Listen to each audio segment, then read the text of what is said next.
अस्सलाम वालेकुम। I hope आपको मेरी आवाज़ क्लियर आ रही होगी। हमारा एक छोटा सा टॉपिक रह गया इंटरप्ट के हवाले से, तो आज इसको स्टार्ट करते हैं। तो what is interrupt? Basically I am talking about interrupt in AVR. It's an external or internal event that informs the CPU something needs to be serviced, right? अब डेफिनेशन तो बड़ी सिंपल सी लग रही है और शायद हम इस तरह का कोई काम पहले कर भी चुके हों। तो मैं आपको ये बताना चाहता हूँ कि हम इससे पहले जो प्रोग्राम्स करते आ रहे हैं उसमें हम पोलिंग करते रहे। मतलब एक लूप के अंदर जब हम कंडीशन लगाते हैं और बार बार वो लूप चलती रहती है अनटिल के वो कंडीशन ट्रू ना हो, फिर उसके ट्रू होने के बाद हम कोई और एक्शन लेते हैं। ये काम हम पहले से करते आ रहे हैं, इसको हम कहते हैं पोलिंग। लेकिन पोलिंग के अंदर ड्रॉबैक ये है कि पोलिंग के अंदर एक चीज़ को बार बार रिपीट किया जाता है, हमारा टाइम बहुत वेस्ट होता है, इंस्ट्रक्शंस बहुत ज़्यादा इसमें मतलब बार बार वो चल रहा होता है। तो इससे हम थोड़ा सा ज़्यादा स्मार्ट तरीके से चलना चाह रहे हैं। हम चाह रहे हैं कि वो बार बार ना चले, जब भी ऐसी कोई कंडीशन हमारे प्रोग्राम में चलते हुआ है उस वक्त हम इंटरप्ट को कॉल करें। और इंटरप्ट की एक इंटरप्ट सब रूटीन होती है, मतलब कि जब इंटरप्ट कॉल होगी तो ये सीधा इंटरप्ट सब रूटीन की तरफ जाएगा। इंटरप्ट सब रूटीन वो छोटा सा एक कोड होगा जिसके अंदर ये इंफॉर्मेशन मौजूद होगी कि अब क्या करना है।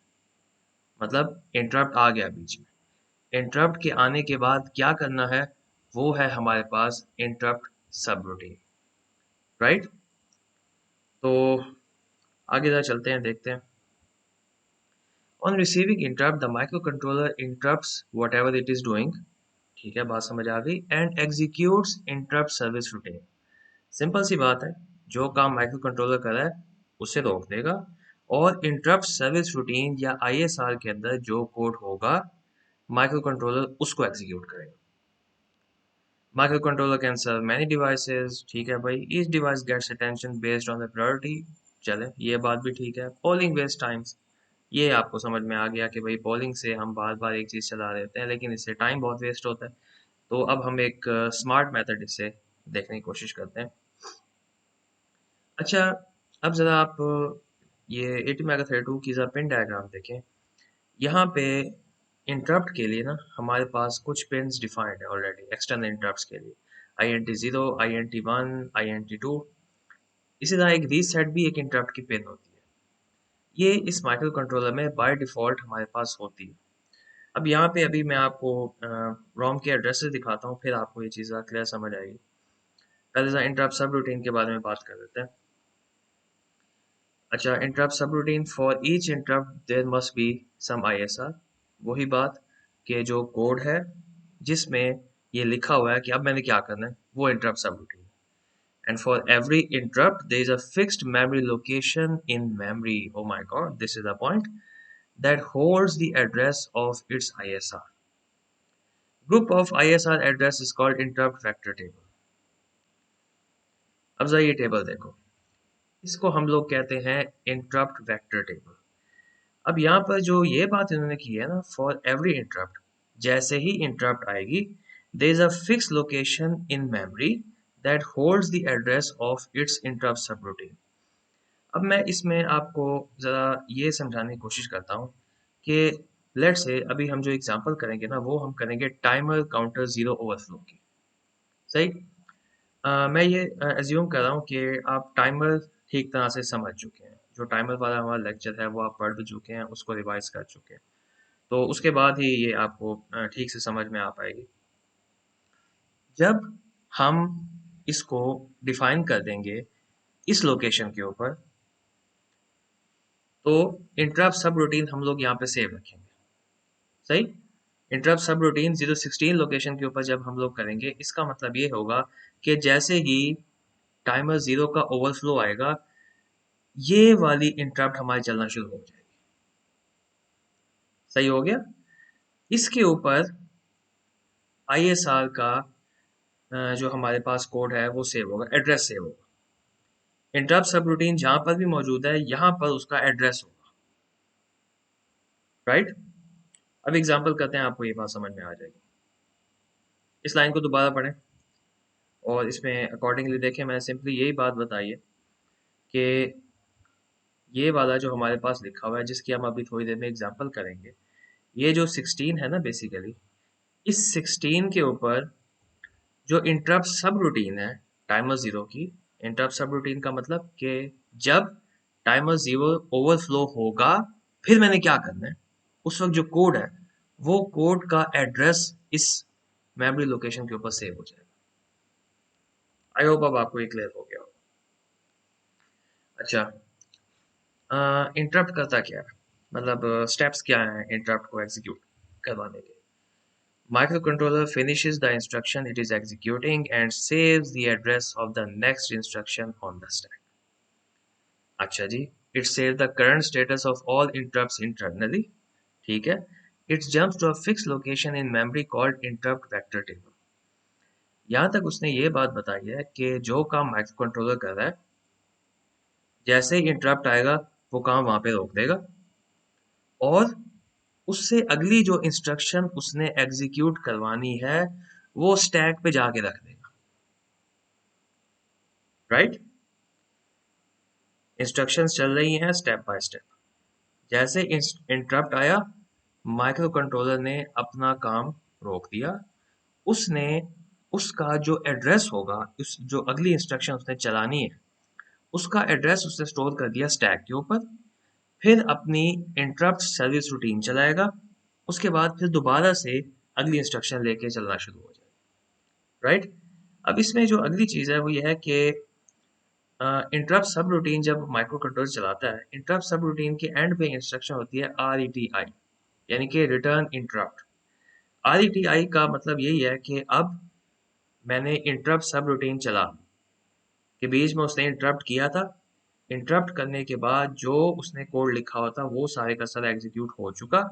अब अब वापस वहीं पे चलो जहां से तुमने इंटरप्ट किया था और उसका जो एड्रेस होगा वो स्टैक पे रखा जाए। राइट, ये बात अभी समझ में आएगी आपको। मैं आपके सामने एग्जांपल रखता हूँ। अच्छा, upon activation of the interrupt, the I bit is cleared by the AVI itself to make sure another interrupt cannot interrupt the microcontroller while it is serving the current one. अच्छा, ये जो I bit की बात कर रहा है ना, ये हमारा जो स्टेटस रजिस्टर था, यहाँ पे ये आ रहा है, ये इस I bit की बात कर रहा है। सही, ये हमारे पास ग्लोबल इंटरप्ट इनेबल बिट होती है। वो ये कह रहा है कि जब हम एक्टिवेट कर देते हैं अपने इंटरप्ट को, तो ये जो आई बिट है ना, ये उस दौरान क्लियर हो जाती है, यानी कि जिस वक्त इंटरप्ट चल रहा है।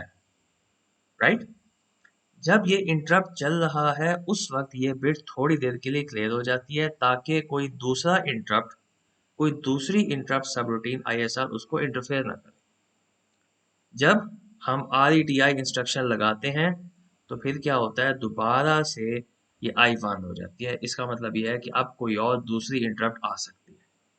I think that was quite simple, इसमें कोई मुझे नहीं लगता कि आपको कोई प्रॉब्लम होगी।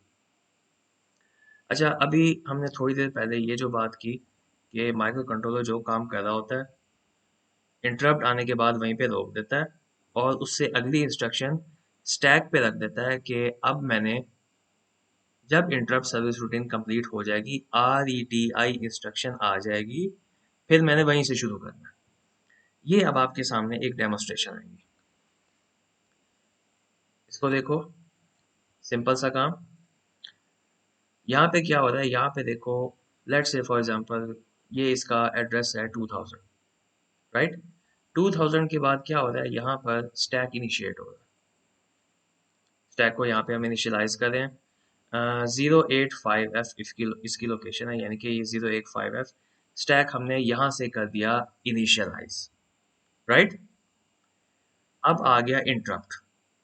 इंटरप्ट आने के बाद कुछ ऐसा हुआ कि इससे अगली इंस्ट्रक्शन थी, जो उसका एड्रेस था अगली इंस्ट्रक्शन का, वो था 2004, यानी कि पहली 4 बिट्स 20, अगली 4 बिट्स 04। हेक्साडेसिमल की मैं बात कर रहा हूँ। तो फिर क्या होगा, तो फिर ऐसे होगा कि ये जो 20 और 04 है, 20 और 04, ये स्टैक में सेव हो जाएगा, यानी कि 85 के ऊपर आ जाएगा 20, 85F के ऊपर आ जाएगा 20, 85E के ऊपर आ जाएगा 04। स्टैक इनिशिएट मैंने किया था 85F के ऊपर, इसका मतलब ये होगा कि इसकी पहली 4 बिट्स आ गई 85F पे, अगली 4 बिट्स आ गई 85E के ऊपर। Stack pointer high, stack pointer low. अब जो स्टैक पॉइंटर है ये मेरा बैठ जाएगा 85D के ऊपर, राइट। तो ये तो हो गया स्टैक वाला मामला। आगे क्या है? आगे ये है कि अब ये जाएगा इंटरप्ट वेक्टर टेबल की तरफ। यहां से ये गया 002 पे जब इंटरप्ट आया। एज्यूम करें यहाँ पर हमारे पास एक्सटर्नल इंटरप्ट रिक्वेस्ट 0 के ऊपर ये इंटरप्ट जा रहा है, हम एज्यूम करें यहाँ पर, राइट। तो यहाँ से ये वहां गया, उधर हमने कोई सब रूटीन लिखी हुई थी, राइट। जंप डबल एक्स हमारे पास सब रूटीन है। तो वहां जाके ये पूरे का पूरा अपनी सब रूटीन के अंदर जो भी टास्क होगा, यहाँ इस कोड के अंदर लिखा होगा, वो परफॉर्म करेगा। फिर दोबारा RETI यानी कि दोबारा 2004 से शुरू होगा, राइट। एक दफा फिर एक्सप्लेन कर देता हूँ। पहले पहले हमने स्टैक को इनिशिएट किया, इनिशियलाइज किया कि 85F से हमारा स्टैक शुरू हो रहा है। फिर हमने लगाई अपनी इंटरप्ट, हमारी इंटरप्ट लेट से यहाँ पे आ गई।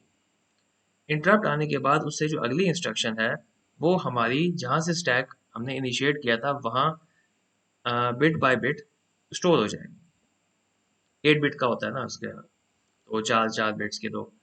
तो फिर उसके बाद क्या होगा, ये इंटरप्ट सब रूटीन की तरफ जाएगा। इंटरप्ट सब रूटीन जब कंप्लीट हो जाएगी ये दोबारा 2004 के ऊपर आएगा, और जब ये 2004 पे दोबारा आएगा मतलब आफ्टर द RETI, तो स्टैक पॉइंटर दोबारा अब अपनी इनिशियल पोजीशन यानी कि 85F के ऊपर बैठ जाएगा। तो आई होप इसमें कोई मुश्किल चीज़ नहीं थी। फिर जैसे ही हमारा प्रोग्राम फ्लो में चल रहा है, एज्यूमिंग कि ये मेन प्रोग्राम है, मेन प्रोग्राम वैसे ही चलता रहेगा। तो मेरे ख्याल से ये बात आपको समझ में आ गई होगी। आगे अब सिर्फ वो यही बता रहा है कि सोर्सेज ऑफ इंटरप्ट क्या हो सकते हैं। तो हम इसमें तो जितना हमने पढ़ा, रीसेट की बात सिंपल है कि भाई रीसेट जो है ना हमारे पास इंटरप्ट होता है, और जब भी रीसेट इंटरप्ट आ जाए ना तो हमारा जो लोकेशन है, जो हमारा प्रोग्राम काउंटर है, वो 0 से स्टार्ट हो जाता है, राइट। इसके अलावा हमारे पास 2 टाइमर इंटरप्ट हैं, 3 एक्सटर्नल हार्डवेयर इंटरप्ट हैं, सीरियल कम्युनिकेशन वगैरह वगैरह, हमारे पास बहुत सारे इंटरप्ट्स हैं। हमने इनमें से इनको अभी यूज़ नहीं करना। हम टाइमर चूंकि पढ़ चुके हैं, तो ये टाइमर 0, काउंटर 0 ओवरफ्लो का इंटरप्ट और इसका एड्रेस 16 इन हेक्साडेसिमल, ये आप जहन में रखें। अभी हम थोड़ी देर में इसको यूज़ करेंगे। और इस सेट का जैसे मैंने आपको बताया, इसकी जो रोम लोकेशन है वो 0 इन हेक्साडेसिमल। चलें, अब हम काम कैसे करते हैं एक्चुअली। हम काम इस तरह करते हैं कि सबसे पहले हम ये जो .org है ना, ये बेसिकली डायरेक्टिव है। ये डायरेक्टिव ये है कि प्रोग्राम काउंटर कहाँ से शुरू हो रहा है। तो हमने बेसिकली जब भी इंटरप्ट का प्रोग्राम लिखना है ना, तो इंटरप्ट वेक्टर टेबल को अपने सामने रखना है। इंटरप्ट वेक्टर टेबल हमारा ये वाला, और हमने ये चीज़ ध्यान में रखनी है कि जो पहली 28 लोकेशंस है ना रोम की, इसको हम नहीं छेड़ेंगे। हम अपना प्रोग्राम 28 से आगे शुरू करेंगे।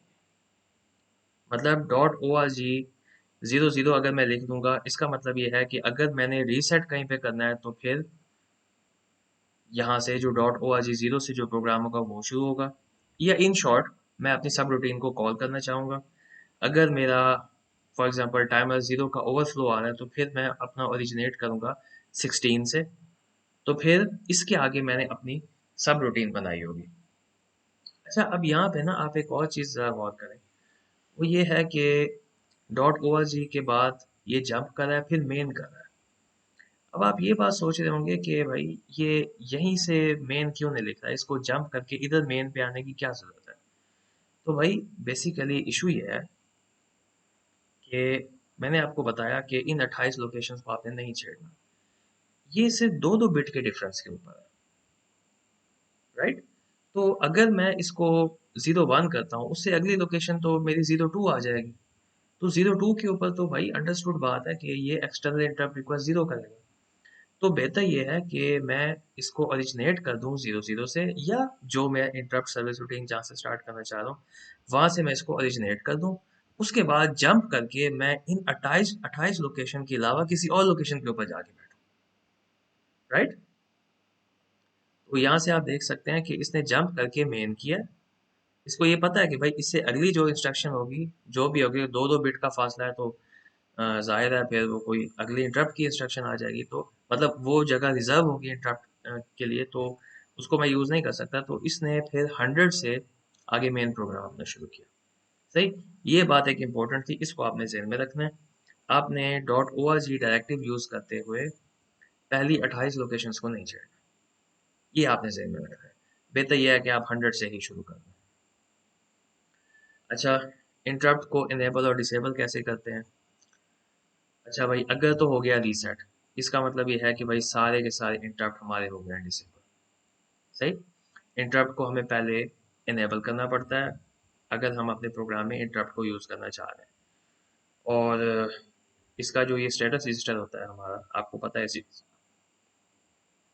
वो रिस्पॉन्सिबल है इनेबल और डिसेबल करने के लिए। अगर आपने ग्लोबली, मतलब सारे के सारे इंटरप्ट्स को अपने प्रोग्राम के अंदर डिसेबल करना है, तो आप CLI की कमांड यूज़ करेंगे। अगर इनेबल करना है तो सेट इनेबल इंटरप्ट, तो आप SCI की कमांड यूज़ करेंगे। ये क्लियर है? Steps in enabling an interrupt.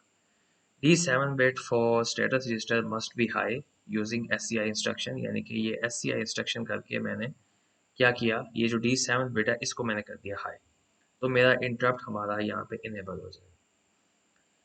वही बात दोबारा आ रही है कि if I is equal to 1, set the relevant bit of TIMSK register to high। I is equal to 1 का क्या मतलब है? हम पहले उसके बाद डिस्कस कर चुके हैं कि अब इंटरप्ट मेरी इनेबल हो चुकी है। अब ये जो TIMS के रजिस्टर है, ये इसके बारे में मैं अभी आपको दिखाता हूँ, इसकी बिट्स आती हैं। TIMS register has the interrupt enable bits for timer 0, timer 1 and timer 2। हमने जब टाइमर पढ़ रहे थे उसके अंदर हमने देखा था कि एक पूरा रजिस्टर था 8 बिट का, उसके अंदर टाइमर 0 की बिट्स अलग थी, टाइमर 1 की अलग थी, टाइमर 2 की बिट्स अलग थी, राइट? तो इसी तरह यहाँ पर इंटरप्ट के लिए भी हम TIMS के रजिस्टर यूज़ करते हैं। उसको अकॉर्डिंगली हमें हाई या लो करना पड़ता है अपनी टाइमर की रिक्वायरमेंट के हिसाब से, right? Again if I is equal to 0, no interrupt will be responded to even if the relevant bit TMI is high। भाई जब I हमारा 0 है ना, तो फिर क्या होगा, TIMS के बिट हाई भी है, हमारा इंटरप्ट काम नहीं करेगा। मैं ये आपको कुछ इस तरह से समझाने की कोशिश करता हूँ। देखो, ये तो है हमारा स्टेटस रजिस्टर। स्टेटस रजिस्टर इन सब का किंग है। ये इसकी जो D7 बिट है ना, ये इंटरप्ट बिट है। ये इनेबल या डिसेबल होगी तो फिर आपका इंटरप्ट चलेगा या नहीं चलेगा। ये है TIMS के रजिस्टर। अब ये जो TIMS के रजिस्टर है ना, ये यूजर ने इसको सेट करना है, राइट? जब हमारा प्रोग्राम चल रहा होगा, उसके अंदर कोई ओवरफ्लो या इस तरह का कोई रोला मचेगा, वो आएगा TIFR रजिस्टर में। TIMS के रजिस्टर यूजर डिफाइंड है, ये हमारा माइक्रो कंट्रोलर डिसाइड करेगा, मतलब माइक्रो कंट्रोलर का आंसर इसमें रिकॉर्ड होगा, राइट? मैंने अभी थोड़ी देर पहले आपको बताया कि हम बात कर रहे हैं टाइमर 0 की, थोड़ी देर के लिए, just for the sake of understanding. Excuse me. Okay, तो मैं यहाँ पे आपको बात कर रहा था TIMS के रजिस्टर के बारे में। इसकी ये 0 बिट को देखो, timer overflow interrupt enable, right? अगर मैं टाइमर 0 के ओवरफ्लो के बाद किसी इंटरप्ट को इनेबल करना चाह रहा हूँ, मीन्स कि अगर यहाँ पे टाइमर ओवरफ्लो हो रहा है तो फिर मेरा इंटरप्ट आ जाए, इट सीम्स वेरी सिंपल। अगर आप टाइमर्स पढ़ चुके हैं, टाइमर को आप समझते हैं ठीक से, तो फिर यही है कि अगर टाइमर ओवरफ्लो हो रहा है तो इंटरप्ट सर्विस रूटीन कॉल कर दो, तो फिर मैं इस बिट को समहाउ वन कर दूँ। आई बात समझ? PIMS के रजिस्टर के अंदर इस बिट को मैंने कर देना है वन, राइट? उसके बाद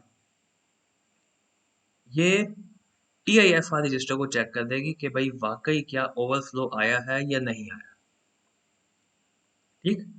और तीसरी बात मैंने आपको ये किया कि ये वाला जो आई बिट है या D7, ये इन सब का किंग है। यही जो मैंने दो तीन आपको बातें की है, मैं अभी इसको इलेबोरेट करता हूँ। अच्छा, बाय द वे, ये मैंने जैसा आपको बताया कि ये यूजर डिफाइंड है, ये आपने खुद डिफाइन करना है। ये आपका माइक्रो कंट्रोलर जो इसका आंसर आएगा, माइक्रो कंट्रोलर इसको रिकॉर्ड करेगा। चलिए खैर, मैं आपको ये अभी बताता हूँ, अरे ये बात बता दूँ। TOI0 timer overflow interrupt enable, ये आपने डिसाइड किया, मैंने इसको कर दिया वन। लेट्स से इसको मैंने कर दिया वन, और ये बेसिकली मुझे बताएगा कि इंटरप्ट हुआ है या नहीं हुआ। ये क्या करेगा, ये एंड करेगा TOV0 के साथ, यानी कि क्या वाकई ओवरफ्लो हुआ है। TOIE0 ये वाला यूजर डिफाइन करेगा, TOV0 ये हमारा माइक्रो कंट्रोलर का आंसर आएगा। ये दोनों अगर एंड हो गए, ये दोनों वन रहे, इसका मतलब है यहाँ भी आपके पास आएगा वन। मैंने दूसरी आपको बात की थी, तीसरी, के जो इंटरप्ट इनेबल पिन है हमारी स्टेटस रजिस्टर के अंदर, वो सबकी किंग है। एंड में ये चेक करेगा क्या आपकी इंटरप्ट पिन इनेबल है या नहीं। अगर यहाँ पे वन है, इसका मतलब ये है कि आप इसके साथ ये करेगा एंड, और आपका आउटपुट आ जाएगा वन। फिर ये लोकेशन पे चला जाएगा 0x16, जो कि जो कि इसको डायरेक्ट कर देगी इंटरप्ट सब रूटीन के ऊपर, राइट। और ये आपको पता है कि ये टाइमर जीरो ओवरफ्लो के लिए ये लोकेशन, अगर टाइमर ओवरफ्लो हुआ तो इसके ऊपर इंटरप्ट सब रूटीन का एड्रेस होगा, राइट। इस बात को बार बार चला के दोबारा देखें और एक दफ़ा इसको आराम से बैठ के समझें भी सही कि ये क्या चीज़ हो रही है, पॉज करके वीडियो को। अच्छा, पीछे एक स्लाइड रह गई थी, ये बात मेरे ख्याल से मैं बता चुका हूँ। Upon activation of interrupt the I bit is clear by AVR itself, make sure another interrupt cannot interrupt the microcontroller while it is serving the current one। वही बात है कि जब एक दफ़ा इंटरप्ट एक्टिवेट हो गया तो ये जो आई बिट है ये खुद ब खुद ज़ीरो हो जाती है, ताकि कोई दूसरी इंटरप्ट इसको तंग ना कर सके, कि ये इंटरप्ट वाला जो टास्क है ये कंप्लीट हो जाए।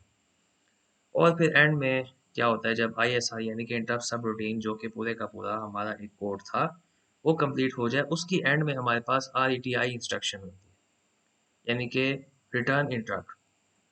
वो फिर क्या करता है, इस आई को वन कर देता है कि भाई मैंने अपना काम कर लिया है, मेरे वाले इंटरप्ट का काम पूरा हो गया। अब अगर कोड के अंदर दोबारा कहीं कोई और इंटरप्ट आ गया तो फिर तुम दोबारा उसकी सब रूटीन के ऊपर चले जाओ, राइट। अच्छा चले, ये बात बता चुका हूँ आपको। अब एक छोटी सी चीज़ यहाँ पे है कि RET और RETI इंस्ट्रक्शन में फ़र्क क्या होता है। तो इसमें सिंपल सी बात यही है कि ये जो RETI है ये डायरेक्टली लिंक्ड है आई फ्लैग के साथ, जबकि हमारी जो RET इंस्ट्रक्शन होती है ये सीधा मेन प्रोग्राम के ऊपर जाती है। खुलासा सिंपल यही है। RETI हमारी आई फ्लैग के साथ लिंक्ड है, ये इसको लेके जाएगी हमारा उसी सब रूटीन के अगले लोकेशन के ऊपर, जिस तरह हमने अभी स्टैक के ऊपर बताया। तो इसमें कोई ऐसा सच मेरे ख्याल से मुश्किल बात नहीं है। ओके, अब आते हैं हम सबसे ज़्यादा चैलेंजिंग काम के ऊपर, वो है अब हमारा program. Write a program to generate square wave of 8 microsecond on PB5, अच्छा, using timer zero overflow interrupt, while at the same time data is being transferred from port C to port D, assuming 8 MHz AVR clock। सही। तो वो basically ये कह रहा है कि ये जो हमारा PB5 है ना, PB5 के ऊपर एक स्क्वायर वेव जनरेट करनी है, राइट, 8 माइक्रोसेकंड की। 8 माइक्रोसेकंड की स्क्वायर वेव का मतलब ये है कि 4 माइक्रोसेकंड तक हाई और 4 माइक्रोसेकंड तक लो, ठीक। और ये आएगी PB5 के ऊपर, आउटपुट होगी PB5 के ऊपर। और इस दफ़ा हमने timer zero overflow interrupt use करना है, राइट। पहले तो हम खुद ब खुद पहले टाइमर हाई कर लेते थे, फिर ज़ीरो के साथ टाइमर लो कर देते थे, सॉरी पहले टाइमर लगाते थे कि हाई बिट्स हैं, फिर दोबारा टाइमर लगाते थे लो बिट्स हैं। लेकिन इस दफ़ा हमने इंटरप्ट को यूज़ करना है, इस दफ़ा हमने पोलिंग नहीं करनी, इस दफ़ा हमने इंटरप्ट को यूज़ करना है। तो फिर क्या कर सकते हैं हम, चलिए उसकी तरफ तो बाद में आते हैं। ये जब हमारा हाई और लो यहाँ पे हो रहा होगा उस दौरान ही, इधर एक्सक्यूज मी, ओके, जब ये यहाँ पे हाई और लो हो रहा है, फॉर एग्जांपल ये हाई चल रहा है काफ़ी देर के लिए, उस दौरान पोर्ट सी से पोर्ट डी, पोर्ट सी के ऊपर जो कुछ भी आ रहा है वो पोर्ट डी के ऊपर डाटा आता है, सही। Similarly goes for low, port C के ऊपर जो भी डाटा आ रहा है वो पोर्ट डी के ऊपर आता है। ये आपने एग्जांपल आराम से बैठ के पढ़नी है और इस कोड के आराम से समझना है। थोड़ा सा चैलेंजिंग है, लेकिन इंशाल्लाह मैं पूरी कोशिश करूंगा कि आपको तसल्ली से ये समझाऊं कि भाई एक एक लाइन में क्या हो रहा है। तो पहले तो ये कि आई एज्यूम आपको टाइमर वाला टॉपिक अच्छी तरह से आता है। जस्ट एज्यूम इंशाल्लाह अगर वो ठीक से आता है तो मेरे ख्याल से इसमें इतना कोई मुश्किल नहीं होगी आपको। तो सबसे पहले जिस तरह मैंने आपको पहले बताया कि हमने ओरिजिनेट करना है ज़ीरो से, राइट। यहाँ पे मैं लगा देता हूँ ताकि क्लैरिटी रहे। हाँ, सबसे पहले मैं ज़ीरो से शुरू कर रहा हूँ। ज़ीरो के बाद मैंने इसको सीधा जंप करवा दिया मेन प्रोग्राम के ऊपर, और मेन प्रोग्राम शुरू हो रहा है ज़ीरो 100 के बाद, 0x100 के बाद। पहली जो इसकी 28 लोकेशंस हैं ये वाली, इनको मैं नहीं छेड़ा, मैं मेन प्रोग्राम अपना 100 से शुरू कर रहा हूँ। लेकिन लेकिन लेकिन इसी दौरान मैंने कहा कि अगर 0x16 यानी कि इंटरप्ट आता है 16 लोकेशन वाला, 16 लोकेशन वाला, ये वाला मीन्स के टाइमर ज़ीरो ओवरफ्लो इंटरप्ट आता है, तो फिर ये क्या करे, फिर ये जंप कर दे टू अंडरस्कोर ISR, जो कि एक सब रूटीन होगी। यानी इस तरह से टू अंडरस्कोर ISR, यहाँ पे हमारा कोई ना कोई प्रोग्राम लिखा हुआ, ठीक। और आप ये भी देख सकते हैं इसको फिर हमने 0x200 के ऊपर लगाया, जैसा कि मेन को हमने 0x100 पे शुरू किया, अपनी सब रूटीन को 200 पे शुरू किया, राइट। सिर्फ just for the sake of it कि भाई कोई बीच में वो ना हो, मतलब ओवरलैपिंग ना हो। पहली 28 लोकेशन को तो छेड़ना ही छेड़ना नहीं है, लेकिन बाकी हमने 100 से और फिर 200 से शुरू किया। चलें, आई होप कि ये पहली चीज़ तो आपको समझ में आ गई होगी। 0x0 से ओरिजिनेट किया, इसको फिर मेन प्रोग्राम पे जंप करेंगे। मीन्स के सबसे पहले तो आपका मेन प्रोग्राम ही चलेगा। ये उस वक्त होगा जब आपका इंटरप्ट आएगा, यानी कि ओवरफ्लो होगा, ओके। तो खैर ये लिख तो दिया, आगे तो कोई मसला नहीं है। शुरू शुरू में हमने क्या किया, हमने स्टैक पॉइंटर को इनिशिएट किया। ये जो पहले आपको 4 लाइनें नज़र आ रही हैं, ये हैं हमने अपने स्टैक पॉइंटर को इनिशिएट किया। उसके बाद हमने set bit immediate DDRB5 data directive register port B की पिन नंबर 5 को हमने कहा कि ये जो पिन नंबर 5 है इसको सेट कर दो, मीन्स इसको 1 कर दो। अब ये जो PB5 होगी ना, PB5 हो जाएगी मेरी आउटपुट, राइट। मैं कह चुका हूं कि भाई आउटपुट के ऊपर मेरी स्क्वायर वेव आए, तो PB5 को मैंने अपना आउटपुट बना दिया, ओके। अब ये जो चीज़ है ना, ये थोड़ा सा कंफ्यूजिंग लग रही है, लेकिन इतनी है नहीं जितनी ये लग रही है। ये बेसिकली एक थोड़ा सा स्मार्ट तरीका है हमारा जो ये है इंटरप्ट को इनेबल करने का, राइट। ये स्मार्ट तरीका कैसे है? इस कोड के हिसाब से अगर तो मैं सिर्फ अपने आप को लिमिट करता हूँ इसी कोड की हद तक, तो फिर मैं ऐसे भी कर सकता हूँ कि TIMSK को मैं सीधा लिख दूँ इसके मुताबिक सारे 0 1, ठीक। मैं यहाँ पे 0 0 0 0 0 1 भी लिख सकता हूँ। इस प्रोग्राम में मुझे कोई प्रॉब्लम नहीं होगी ऐसे में, क्योंकि मेरा सिर्फ ये है टाइमर ओवरफ्लो इंटरप्ट इनेबल को ही चेक करना है ना मैंने। तो मैं यहाँ पर इस तरह लिख सकता हूँ। लेकिन लेकिन कुछ प्रोग्राम्स के अंदर नॉर्मली ऐसे होता है कि इसकी वैल्यू मुसलसल चेंज होती रहती है, तो हमें याद नहीं रखना इसका पिन नंबर, राइट। तो स्मार्टली फिर इसको इस तरह से कर दिया जाता है नॉर्मली, वो ये कि 1 को लेफ्ट शिफ्ट कर दो इस पिन नंबर के ऊपर जो नंबर है उससे, राइट। 1 को लेफ्ट शिफ्ट कर दो इस पिन नंबर के ऊपर जो नंबर है उससे, यानी कि TOIE 0 के ऊपर हमारे पास है 0, तो 1 को लेफ्ट शिफ्ट कर दो 0 टाइम्स, तो ये आपके पास ऑटोमेटिकली 0001 ही बन जाएगा, सही। अगर आप इस तरह से नहीं लिखना चाहते कोई मसला नहीं है, आप सिंपल किसी रजिस्टर के अंदर ये वैल्यू डाल दें R20 में, और R20 को TIMSK में डाल दें।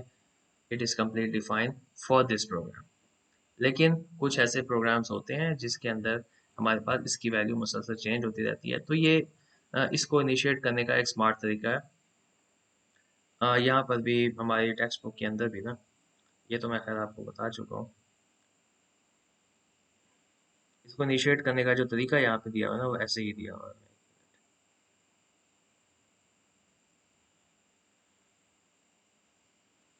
अच्छा, ये भी हो गया है।